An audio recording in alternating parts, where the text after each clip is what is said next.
বেতাল বলল, মহারাজ, দ্বিতীয় উপাখ্যান আরম্ভ করছি, শোনো। সেকালে যমুনা নদীর তীরে জয়স্থল নামে এক গ্রাম ছিল। সেখানে কেশব শর্মা নামে এক পরম ধার্মিক ব্রাহ্মণ বাস করত।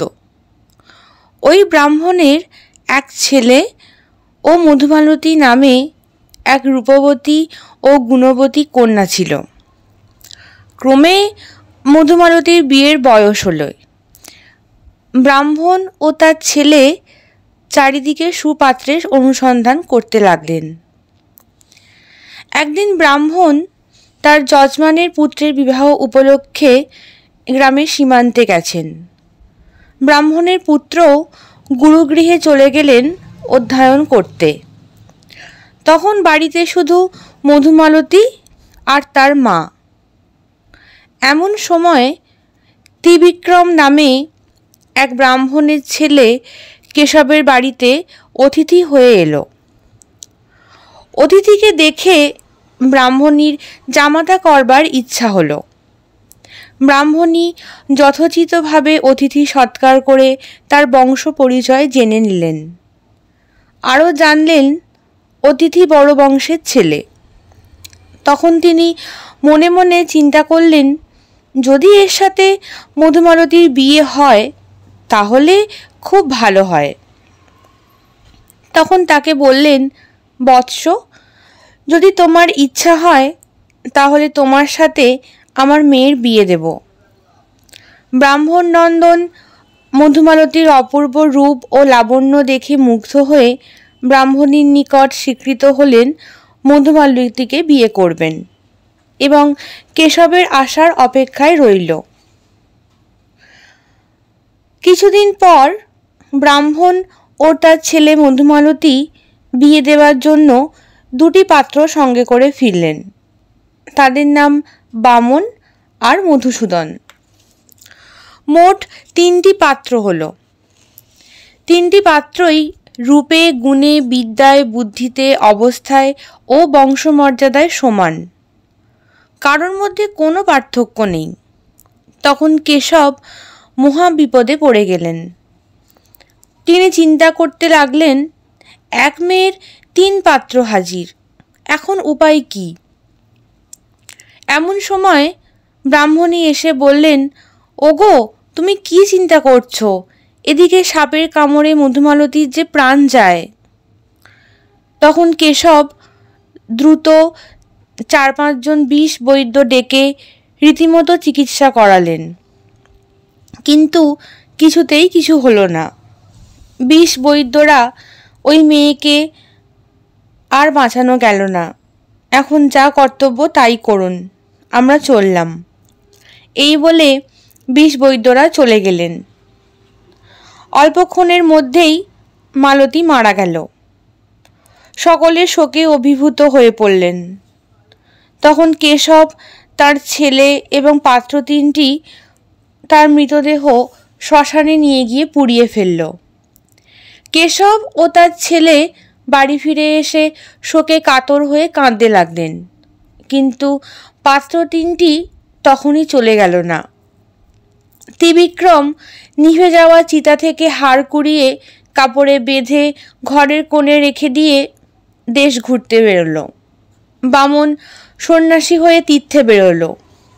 মধুসূদন ওই শ্মশানের এক কোণে পাতার কুঁড়ে ঘর বানিয়ে চিতা থেকে ছাইগুলো জড়ো করে যত্ন করে কুঁড়ে ঘরে এনে যোগাভ্যাস করতে লাগলো। এদিকে বামন ঘুরতে ঘুরতে দুপুরবেলা এক ব্রাহ্মণের বাড়ি পৌঁছালো।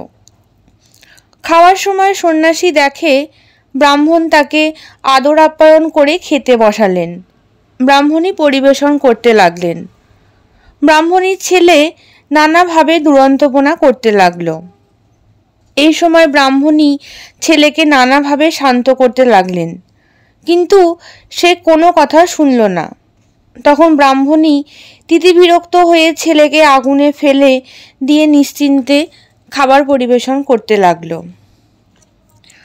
ব্রাহ্মণীর এইরূপ নিষ্ঠুর ব্যবহার দেখে সন্ন্যাসী নারায়ণ নারায়ণ বলে তখন খাওয়ার পাত্র থেকে হাত তুলে নিল। তাই দেখে ব্রাহ্মণ বললেন, কি হলো, খাওয়া বন্ধ করলেন কেন? সন্ন্যাসী বলল, যেখানে এইরকম রাক্ষসীর মতো মা আছে সেখানে খাই কি করে বলুন? ব্রাহ্মণ তখন একটু হেসে ঘরে গিয়ে একটি সঞ্জীবনী পুঁথি নিয়ে বেরিয়ে এলেন। পুঁথি খুলে একটি মন্ত্র জপ করতে লাগলেন। দেখতে দেখতে ছেলে প্রাণ ফিরে পেয়ে আবার জ্বালাতন শুরু করলো। সন্ন্যাসী চমকে উঠে খুশি মনে খাওয়া শেষ করলো এবং মনে মনে চিন্তা করতে লাগলো যে ওই পুঁথিতে মৃত সঞ্জীবনী মন্ত্র আছে। ওই মন্ত্র জানতে পারলে মধুমালতীকে আবার বাঁচিয়ে তোলা যাবে। অতএব যে করেই হোক এটিকে চুরি করতে হবে। মনে মনে এই আলোচনা করে সন্ন্যাসী ব্রাহ্মণকে বলল, দুপুর ফুরিয়ে গেল, এখনই রাত হবে, অতএব কোথাও না গিয়ে রাতটা আপনার বাড়িতেই থাকতে চাই।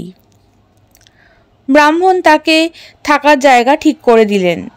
আস্তে আস্তে সন্ধ্যা হয়ে এলো। সবাই খেয়ে দিয়ে শুয়ে পড়ল। রাত গভীর হলো, সবাই ঘুমিয়ে পড়ল। তখন সন্ন্যাসী পাশের ঘর থেকে পুঁথিটা নিয়ে নিঃশব্দে সেই বাড়ি থেকে চলে গেল। কিছুদিন পর ব্রাহ্মণ জয়স্থল নগরের সেই শ্মশানে উপস্থিত হয়ে দেখল মধুসূদন পাতার কুটিরে বসে যোগাভ্যাস করছে। এমন সময় ত্রিবিক্রমও সেখানে উপস্থিত হলো। 3 পাত্র এক জায়গায় হলে ব্রাহ্মণ বলল, আমি মৃত সঞ্জীবনী মন্ত্র শিখেছি, তোমরা হাড় ও ছাই একসাথে করো, মধুমালতীকে বাঁচিয়ে তুলতে পারবো। তারা ব্যস্ত হয়ে ছাই ও হাড় জড়ো করে দিল। তখন বামন পুঁথি খুলে একটি মন্ত্র জপ করতে লাগলো। দেখতে দেখতে ছাই ও হাড়ের জায়গায় মধুমালতীর সুন্দর দেহ আবার জীবন্ত হয়ে উঠল। আমি এই মেয়েকে বিয়ে করব, এই বলে 3 পাত্র নিজেদের মধ্যে বিবাদ করতে লাগলো।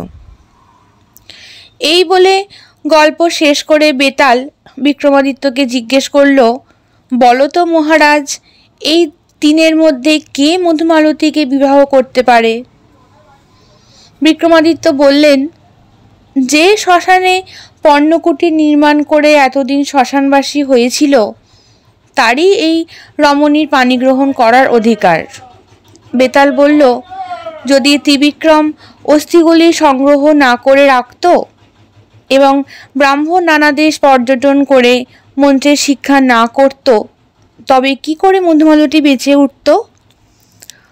বিক্রমাদিত্য বললেন, ত্রিবিক্রম হার সংগ্রহ করে ছেলের কাজ করেছিল, ব্রাহ্মণ প্রাণ দিয়ে বাবার কাজ করেছিল, তাদের সঙ্গে মধুমালতীর বিয়ে হতে পারে না।